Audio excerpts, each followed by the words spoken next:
Alors, cette semaine, j'ai décidé de remonter le moral pour les mamans qui ont vécu des situations difficiles, qui ont vécu l'accouchement difficile, que ce soit par voie basse ou par voie haute. Vous savez, je dis toujours, être une maman n'est pas une chose facile. Et l'accouchement, que ce soit par voie haute ou par voie basse, je vous assure, c'est pas facile.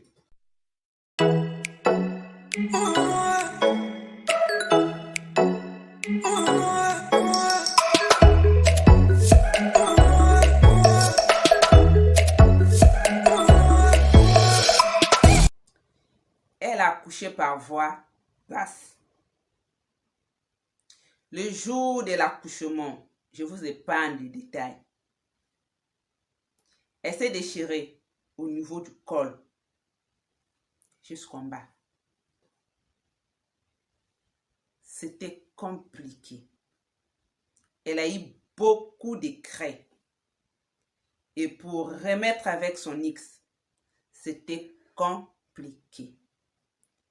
Pour se relever, c'était pas facile.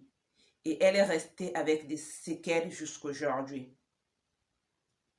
Elle ne ressent plus rien. La vie d'une maman, c'est des sacrifices. Alors, 6 mois plus tard, elle ne voulait pas libérer son homme. 8 mois plus tard, son homme s'est dit non. Qu'est-ce qui ne va pas? Plus de communion. C'était devenu comme ça. Son mari s'est dit non. C'est moi qui porte le pantalon dans cette maison.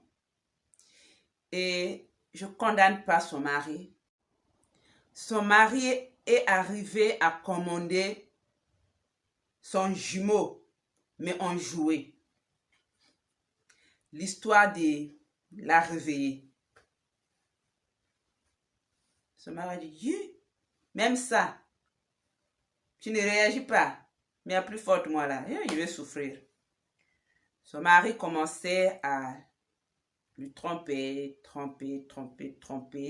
C'était devenu exagéré, même jusqu'au voisin, il était devenu salaud. Longue histoire, ça s'est arrivé au divorce. Elle est rentrée chez elle, elle a essayé avec d'autres personnes, mais vraiment cette envie-là, elle n'en avait plus. Quand j'ai ouvert ma chaîne, elle me suit. Elle est intéressante. Elle me suit. Elle voit que je touche un peu le sujet dans ce sens. Elle dit, on doit se voir. Je dis, il n'y a pas de souci. Moi, ces jours-ci, je suis un peu prise et tout. Elle dit, non, on doit s'organiser, on doit se voir, on doit se rencontrer. Il n'y a pas de souci. Et on s'est vu, on a discuté, on a causé avec elle. Et je lui ai demandé de voir les gens qui sont bien placés, bien qualifiés pour la comprendre et pour trouver une solution pour elle. Elle était un peu schizophrénie. Elle ne voulait pas dévoiler ce qu'elle vivait. Elle souffrait dans le silence. Ces choses-là, c'est mieux d'en parler. Tu peux avoir la solution à une personne qui a vécu la même situation que toi. Alors aujourd'hui, elle est suivie et elle a trouvé un ami qui est venu faire un cococo. Chez nous, c'est ce qu'on dit. Un cococo, un premier pas. Elle est chez elle, dans son foyer, et elle est enceinte. Alors je déclare que ce mois-ci, toutes les femmes qui vont enfanter, enfantera dans la paix et dans la joie. Vous allez rentrer, vous allez sortir avec un bébé. Moi, ce qui m'importe, peu importe l'arrivée, en haut, en bas, à gauche, à droite, que tu aies ton bébé. C'est ça le but de la grossesse. Tu y apportes et que tu tiens. J'ai trop reçu ces messages des mamans qui sont déprimées, désespérées, qui a parfois 2 enfants, ils ont peur d'entamer la 3e. il demande de l'aide. Qui a vécu cela? Aidez-moi. Est-ce que je peux? Oh non, je signe en croix. Il n'y a pas de croix. Tant que Dieu n'a pas dit son dernier mot. Vous serez une maman bien comblée de bonheur, de joie. Les anciennes histoires seront juste des histoires. Alors, j'ai découvert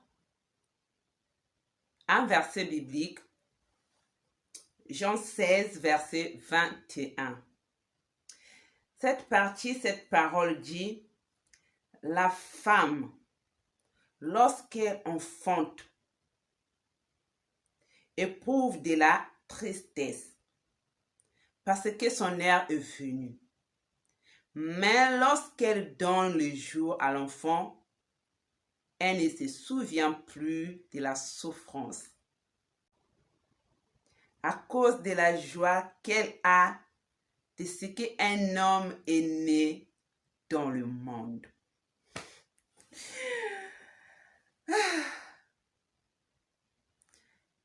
Plein de moments demandent cette grâce de remplir le monde, de recevoir cette sensation de douleur, de tristesse. Beaucoup les demandent. Alors pour ces mamans-là, recevez cette joie dans le nom puissant de Jésus. Dieu a dit dans sa parole, il n'y aura pas de femme stérile. Alors la stérilité dans votre vie n'a pas de place. Dans le nom puissant de Jésus. Je crois que j'ai beaucoup parlé, je ne veux pas aller trop loin. C'est vrai qu'on a beaucoup à se dire sur ce sujet-là.